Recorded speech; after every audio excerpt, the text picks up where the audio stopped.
So just the other day, the single biggest loss of life of civilians here in Israel occurred on Saturday night when a rocket fired by Hezbollah in Lebanon landed on a soccer field and killed 12 children. So all of the victims are between the ages 10 to 16, and all of them actually are Druze. So now that brings up many questions. So the rocket landed at a town called Majd Shams, which is a Druze village. And so many people are now saying, okay, what does that mean?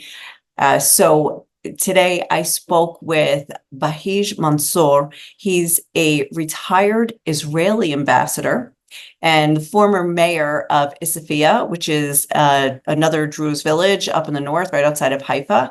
And we discussed many different things, including the origin of the Druze people, both religion and their ethnicity. They are here in Israel, but they're also in Lebanon and Syria, which are actually countries that are technically at war with Israel. Each are loyal to their own state in which they live. So the question is whether or not this particular incident will serve to unite the Druze minorities in these different countries, or if they'll remain at odds even after something like this happened. So anyway, let's just get right to the interview now and learn a lot more about who are the Druze people. If you ask me about the history of the Druze, I can tell you there is no period of times, two period of times. We have the prophets and we have the religion. The prophets running from Jethro, Moses' father-in-law, when he helped Moses to lead the Jewish people from Egypt and to bring them to Israel. We have the prophet of Jonathan the Baptist, who was with Jesus. And we have Salman al-Farisi, who was with the Prophet Muhammad. All these prophets, actually, they the base of the Druze community. But we thought, I'm talking like a prophet, but I'm not a prophet. The prophets, they thought that they will help the prophet Moses and Jesus and Muhammad to bring the world good religion can be acceptable for many people. But after many years, when I'm talking about 1,000 years ago, the Druze religion started, was in Egypt. During the Fatimids regime, who controlled Egypt, that was 11th century. And the ruler was Al-Hakim bi-Amrillah. I'm repeating it again, Al-Hakim bi-Amrillah, who was the ruler. He accepted the religion, the Druze religion. And God gave them to be responsible to spread this religion for 40 years. Who become to be Druze will be Druze. He will not, who decided not to be Druze, he will not be able to be Druze. There is no conversion. There is no convert to our religion. Our religion is secret. We believe in one God. We are monogamous. We are not allowed to marry more one woman. That's the difference between us and the Muslims or other communities. I don't know other communities marry more than women. Perhaps in Africa, we have a lot of people marry more on women. We believe in reincarnation. That's the basic of our religion, to believe in reincarnation. And there is a three principles of our religion: land, faith, and community, family.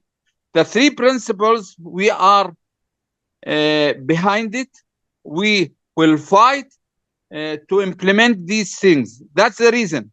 And of course, you heard yesterday why the Druze in the Golan Heights, and especially in Majd Shams, still there, and they have a lot of attack, and also Khorfesh and other villages very close to the border.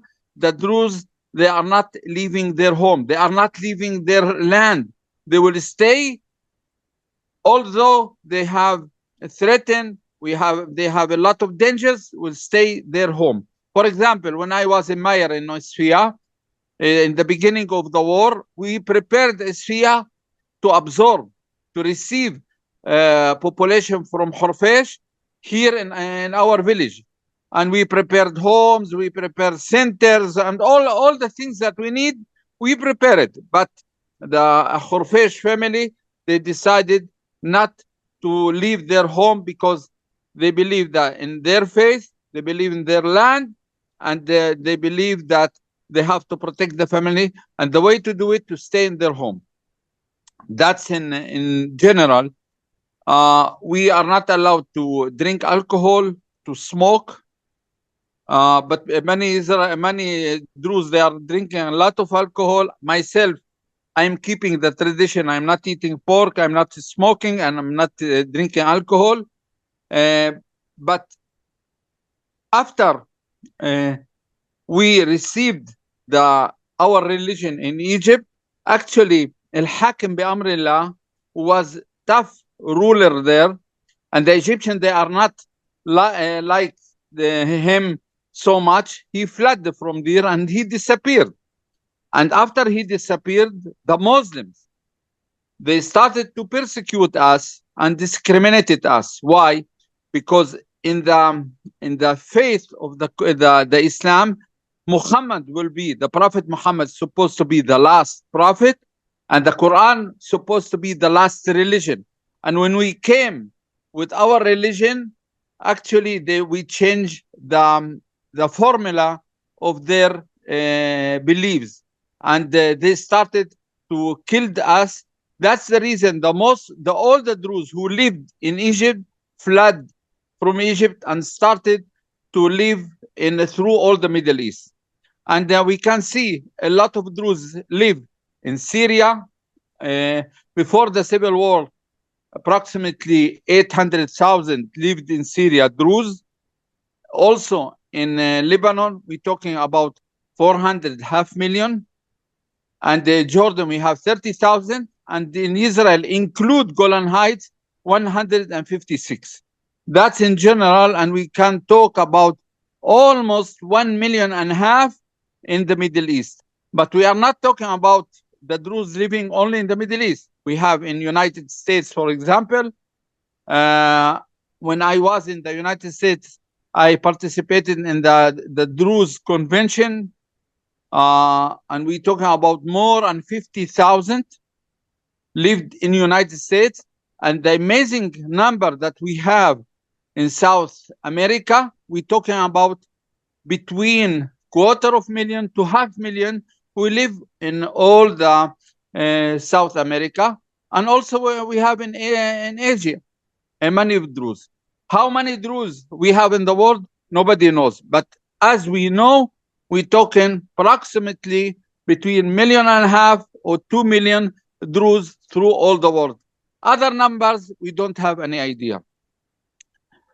As I told you, the Muslims persecute us, killed many of us through all the history, from the 11th century until the British Mandate, during the Ottoman, during the many rulers that they have been in Palestine and this area.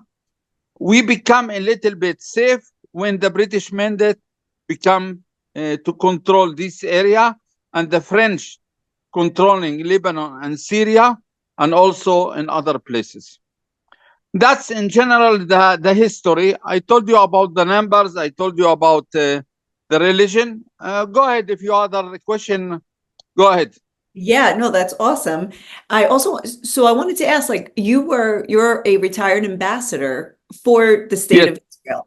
So why is it, can you explain why the Druze, let's say in Lebanon and Syria, elsewhere, are against Israel, but you were an ambassador, you represented the state of Israel. So I think just an explanation, why the different viewpoints of the same people? Okay, as I told you, the basic of our religion, to protect the land, to protect the faith, to protect the family. Where we born, we supposed to implement the three principles. Who lived in Syria supposed to implement these three important bases or principles, and also Lebanon and Jordan, other places, and especially in Israel. Look, I born in Israel in 1956. My father become to be the first group that joined to the army. The Druze started to volunteer to the IDF before the establishment of the State of Israel in 1936, for example, when the Arab or the Palestinian revolution started in 1936, the Druze decided to be with the Jewish side. Why? Because of the persecution and discrimination of the Islam, they decided to be with the Jewish minority. Why? We have a lot of common interest, and we decided to be with the Jewish. In 1936, nobody thought that we're going to be a state of Israel. State of Israel establishment only in 1948. And that's the reason we can say that the Druze started to serve from their principle, from ideology, from their interest to protect themselves with the Jewish people. The decision to start to serve in the army as a mandatory serving become only in 1956, not in 1948. 1948 until 1956, actually, we served as a volunteers. And during that time, we sacrificed money, soldiers to protect the country, to build the country, and we accomplished a lot in our country. And I tell you, we are very happy to live in Israel, but we have a lot of problem with the government. We don't have problem with the people of the state of Israel. We have a lot of problem that we don't equal our condition like the Jewish people. We have the national law, we have communist law, all these things bothering us, and we demanding the government to change it. For example, many leaders, Israeli leaders, yesterday, for example, Lieberman and other generals, they demanding the government to create a special meeting in the Knesset to cancel the national law. I hope they will hear their demanding, and they will do it as soon as possible, because there is no way to continue to be second class, like people like me or others who serve in the army and representative of the state of Israel as a diplomat. There is no to be a second class. When I was ambassador in Dominican Republic, actually I started to publish articles against this law, and they told me they're going to kick you out from this position. I will tell them I will be happy to kick me out from this position for this reason. But nobody thought to do that, and I continue to be ambassador in the Caribbean area. Well, so can you explain, because I bet a lot of people outside of Israel don't know what the nationality law is, or and I think, like, when you say, like, we feel like second class citizens, and then, but Israel says, oh, but, we're a democracy and everybody has freedom here, and they talk about equality, but there is a big issue with this. Anybody who's not Jewish usually says, I feel like a second class citizen. So can you explain the law? Look, for us, the declaration of the independence of the state of Israel, that's supposed to be the constitution of the state of Israel, because in the declaration gave the rights for freedom to practice the religion on all the things. What happened in the national law? Actually, they gave the priority, the benefit, all the project, all the new homes, new settlement only for the Jewish people, budgets, other things. Actually, the first line supposed to be the Jewish, and the second line the other population. There is no way. I'm asking you one question. It can be happened in United States, this law, and the Jewish people can accept this law. They can be that only the Irish, the Christian Irish, to be the first priority, and the Jewish to be the second priority, and the people who gave all our duty, there is no way not to give them the full rights. That's the reason. For example, to get a budget, if you have a budget from the Ministry of Finance, first supposed to be the benefit for the Jewish villages and town, and the second to be other population. There is no way. If you're talking about democratic country, the supposed to be equal or the citizen. I'm not talking that not to give support for the soldiers, to give a support for people who are serving in the army. But there is no way to tell the population, look, for any decision, the first will be the Jewish and the second will be the other population. There is no way. If you are talking about democracy, it's not democracy, and we will not accept that. Yeah. Does it actually say in the law that the Jewish towns get priority? Or is that just actually what seems to happen? No. In the law, they give the priority, or to give them the how to say in Hebrew. I forget to say that. Not Hebrew and not Arabic. I'm trying to remember the sentence in the national law, but they give to the Jewish people the benefit for everything, to be first priority in everything, and that we are not accept that. Look, I don't have problem to support all the settlement in the West Bank, in every place, but give us the same rights that you giving the Jewish. Look, I'm serving in the army. I served 20 years. I served in the Ministry of Foreign Affairs 24 years. It's not give me the full right that I supposed to take. No, I can't accept it.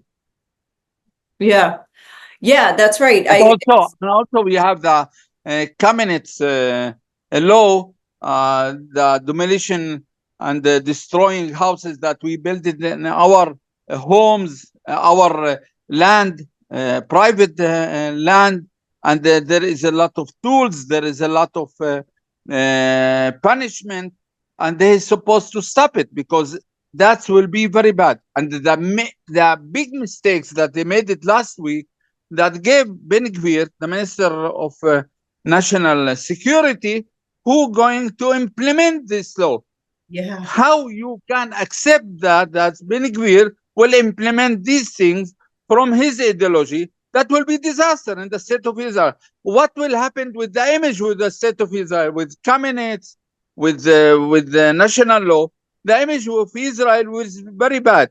When they talked about the national law, and I was ambassador, I came to the offices of the Ministry of Foreign Affairs in Haiti, in Jamaica, and other places, and they asked me one simple question: you are Druze, you trying to deliver the Israeli policy, and the other side they are punishing you.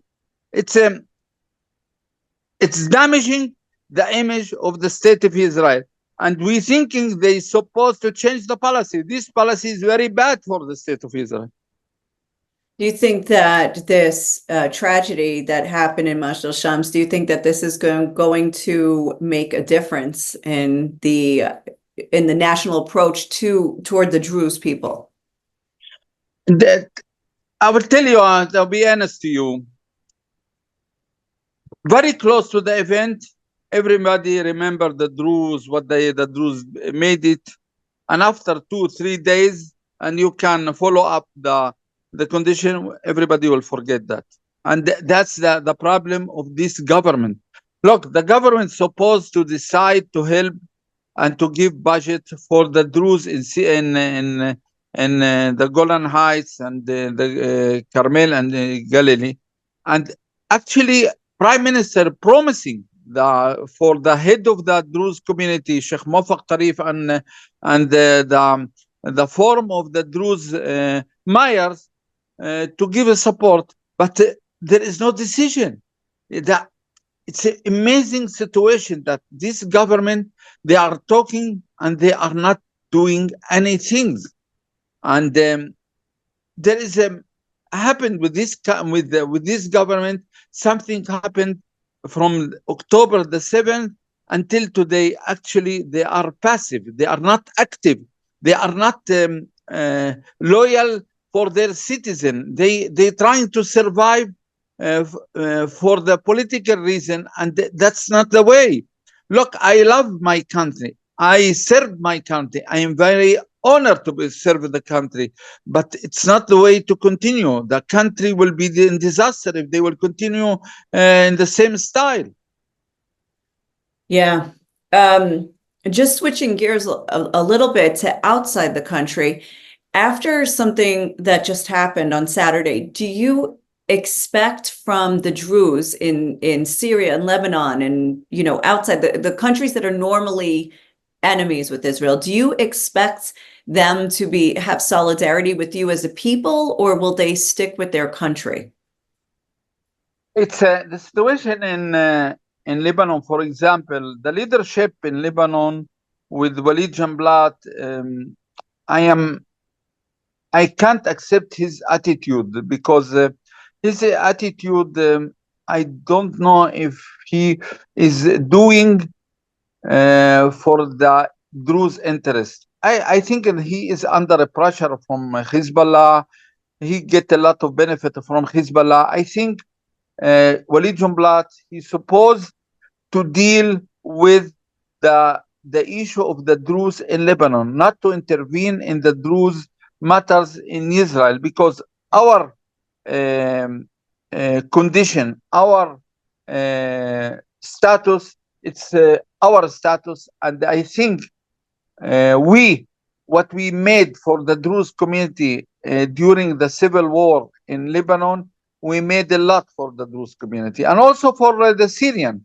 And also, actually, the Druze leader in Syria condemned the attack of Hezbollah in Majd al-Shams. And in Lebanon, Walid decided not to do that because Hezbollah, they said that they are not behind of this attack.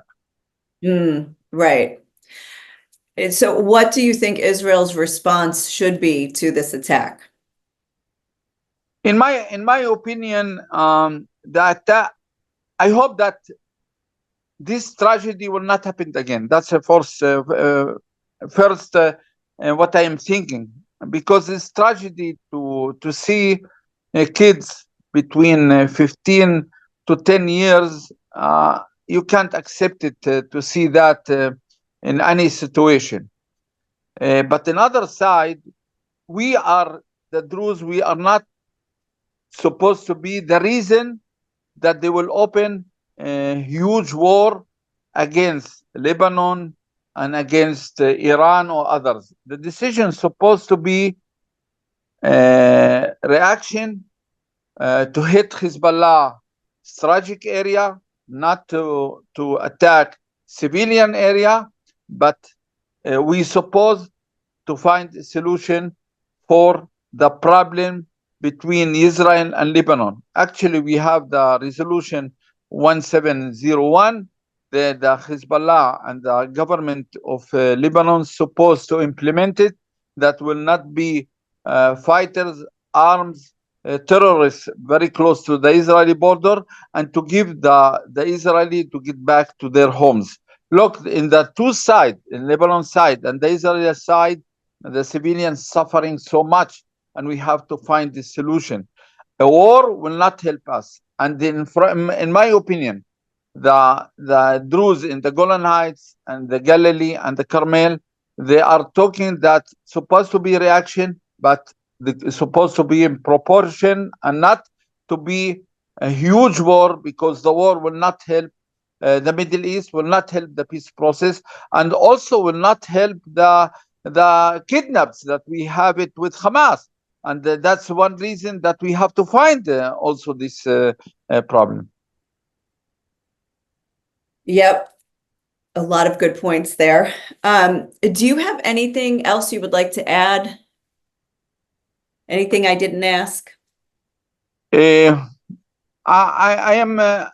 trying to think that first of all, yesterday they asked the Speaker of the Knesset to hold special meeting to cancel the national law. I think that will be a good step, and that will help to create new atmosphere between the Druze and the government of the state of Israel, not with the people of Israel, because the people of Israel always with the Druze community. That's one. The second one, not to open war, because war will not help any process in the future. And I hope that the government will help the Druze community to create good citizen and to continue to be equal for every Israeli who lived in the state of Israel. Well, retired Ambassador Bahij Masour, this was really enlightening. Thank you so much for sharing your thoughts. I really appreciate it.